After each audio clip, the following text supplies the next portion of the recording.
कार्तिक मास आरंभ हो चुका है और कार्तिक मास में किया गया एक एक कार्य करोड़ों जन्मों के लिए पुण्य को एकत्रित करता है। आइए कार्तिक मास के 8वें अध्याय का पठन करते हैं और पठन करने से पहले भगवान विष्णु का मंत्रोच्चारण। ओम नमो भगवते वासुदेवाय विद्महे तन्नो विष्णु प्रचोदयात्। नमस्कार, तुलसी तीर्थ आपका स्वागत करता है। आइए कार्तिक मास के 8वें अध्याय का पठन करते हैं।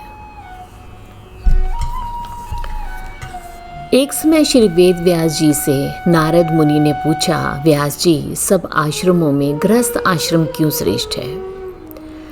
व्यास जी ने कहा, जैसे समस्त नदियां समुद्र में जाकर आश्रय पाती हैं, जीव माता का आश्रय पाकर जीवित रहते हैं, और उसी प्रकार भिक्षुक, ब्रह्मचारी, सन्यासी, विद्यार्थी, गुरु पूजक तथा यात्री ये 6 जीविका रहित होने पर भी गृहस्थों का ही आश्रय पाते हैं। हे नारद, इस संबंध में एक पुरातन इतिहास कहता हूँ। प्राचीन काल में उत्तानपाद राजा का उत्तम नाम का एक पुत्र, अत्यंत बलवान पर बुरे व्यसनों में लिप्त रहने वाला। राजा बनने पर उसने बहुला नाम की स्त्री से विवाह किया। राजा रानी दोनों स्नेहपूर्वक रहने लगे। एक दिन राजा ने नृत्य देखते हुए मदिरा पान किया और साथ ही अपनी स्त्री से मदिरा पीने का आग्रह किया, परंतु रानी ने राजा का कहना नहीं माना। राजा ने क्रोधित होकर अपने सेवकों को निर्जन वन में रानी को छोड़ आने की आज्ञा दी। अनुचरों ने राजा की आज्ञा का पालन किया। इसके पश्चात राजा ने दूसरा विवाह भी नहीं किया। रानी के वियोग को सहन करते हुए राजा का प्रजा का पुत्र के समान पालन करने लगा। एक दिन ब्राह्मण ने राजा के समीप आकर निवेदन किया, हे राजन, मेरी स्त्री का किसी ने अपहरण कर लिया है। इस कारण मैं अत्यंत दुखी हूँ। अतः आप उसे तलाश करके मुझे प्राप्त कराने की व्यवस्था करें। राजा ने कहा, महाराज, मुझे नहीं मालूम आपकी स्त्री कौन है, किधर है और कहाँ ले गया कोई उसे। इस स्थिति में उसे ढूंढकर कहाँ से लेके आया जा सकता है? सुनकर ब्राह्मण बोला, राजन, 6ठा भाग प्राप्त करके आप प्रजा के रक्षक हैं। मेरी स्त्री घर में सो रही थी, उसे कोई हर कर ले गया और आपका कर्तव्य है कि आप उसे कहीं से भी ढूंढ कर लाएं। राजा ने कहा, मैंने कभी आपकी स्त्री को देखा नहीं, मैं कैसे जान पाऊंगा कि आपकी स्त्री है? राजा ने कहा, परंतु विप्र ने क्या कहा कि यद्यपि वह कर्कट स्वभाव की, कठोर वचन बोलने वाली, काले रंग से है तथा मैं उसकी निंदा नहीं करता क्योंकि वो मेरी पत्नी है। यह सुन राजा ने कहा, जब तुम्हारी स्त्री इतने क्रूर स्वभाव की है तब तुम उसे क्यों प्राप्त करना चाहते हो? उसके स्थान पर मैं तुम्हें अत्यंत सुंदर शील स्वभाव की अन्य स्त्री से तुम्हारा विवाह करा सकता हूँ। ब्राह्मण कहने लगा, राजन, मेरी पत्नी मेरे धर्म और कर्म की अर्धांगिनी है, अतः उसकी रक्षा करना मेरा परम धर्म है। जो पुरुष अपनी स्त्री की रक्षा नहीं कर सकता, उसे वर्ण संकर संतान उत्पन्न होती है और उसके पितृ नरकवासी होते हैं। वैश्यागामी पुरुष का कल्याण कभी भी नहीं होता। ब्राह्मण के ऐसे वचन सुनकर राजा अपने शास्त्र ले रथ पर सवार होकर उस स्त्री को खोजने के लिए निकला।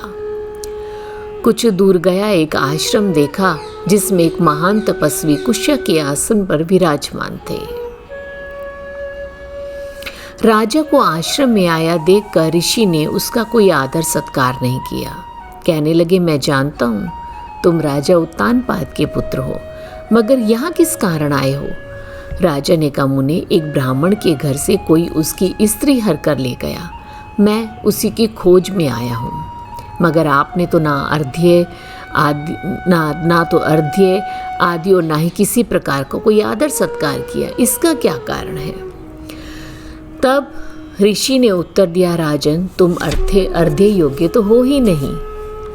कैसे? क्योंकि तुमने अपनी निरपराध स्त्री का वन में त्याग किया है।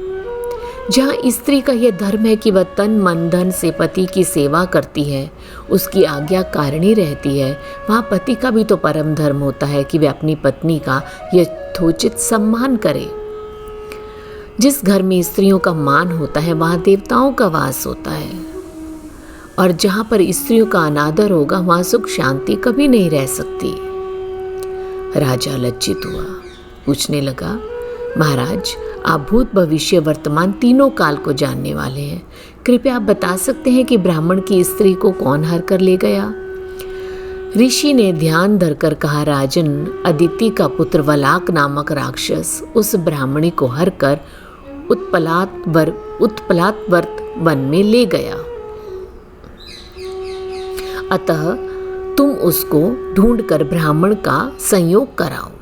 तत्पश्चात राजा मुनि को प्रणाम करके अपने रथ पर सवार होकर उत्पलाव्रत वन में जा पहुंचा। राजा ने क्या देखा? एक स्त्री बिल्व फल खा रही है। ब्राह्मण ने जैसा बताया वैसा ही रंग रूप राजा ने उसे पहचान लिया। कहा, कल्याणी तुम कौन हो? इस वन में क्यों आई हो? तब ब्राह्मणी बोली, मैं अति रात्र की पुत्री तथा विलास पुत्र की स्त्री हूँ। मैं अपने घर में सो रही थी और वलाक नामक राक्षस अपहरण करके मुझे ले गया। यहाँ आने के बाद उसने मुझे किसी प्रकार का कोई कष्ट नहीं दिया। इतना होने पर भी मैं अत्यंत दुखी हूँ। राजा ने पूछा, ब्राह्मणी वह राक्षस कहाँ गया? ब्राह्मणी ने बताया कि इस वन के अमुक स्थान पर गया है। राजा ब्राह्मणी द्वारा बताए हुए स्थान पर पहुंचा। राक्षस देखते ही राजा के चरणों में गिरकर प्रणाम करके बोला, राजन मेरे लिए क्या आज्ञा है? राजा ने कहा, अरे निशाचर तू ब्राह्मणी को हर कर क्यों ले आया? क्या तेरी विवाह करने की इच्छा है?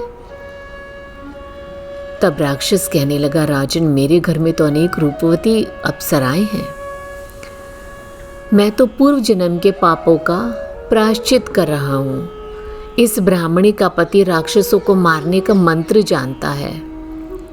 अतएव जब इस यज्ञ का अनुग्रहण करने के लिए हम जाते हैं तो वह हमको वहां से भगा देता है, क्योंकि आजकल यज्ञों का आचार्य वही बनता है। इसलिए मैं उसकी स्त्री को हर कर लेके आया हूँ ताकि वो दुखी हो जाए। वैसे भी शास्त्रीय नियमानुसार स्त्री के बिना पुरुष को कर्म करने का अधिकार नहीं है। यह सुनकर राजा ने कहा, यह भी परोक्ष रूप से मेरी ही निंदा कर रहा है। मुनि ने भी स्त्री का त्याग करने के कारण मुझे अर्ध्य योग्य नहीं समझा। राजा ने विचार किया। राक्षस कहने लगा, राजन मैं आपकी प्रत्येक आज्ञा का पालन करूंगा।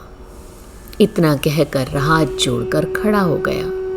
राजा ने कहा, निशाचर तुम इस ब्राह्मणी को इसके घर पहुंचाओ और जब मैं तुम्हें याद करूं तुम अवश्य उपस्थित हो जाओ। इतना कहते ही राक्षस ब्राह्मणी को लेकर उसके घर छोड़ने चला गया। राजा विचारने लगा, मैंने अपनी निर्दोष पत्नी को घर से निकाला, अतः मैं भी ऐसा कौन सा पुण्य करूं जो मैं इस पाप से मेरी निवृत्ति हो सके। अब राजा पुनः उसी मुनि के पास पहुंचा। मुनि ने कहा, राजन पुरुष के लिए स्त्री कर्म धर्म अर्थ और मोक्ष सभी कुछ देने वाली है।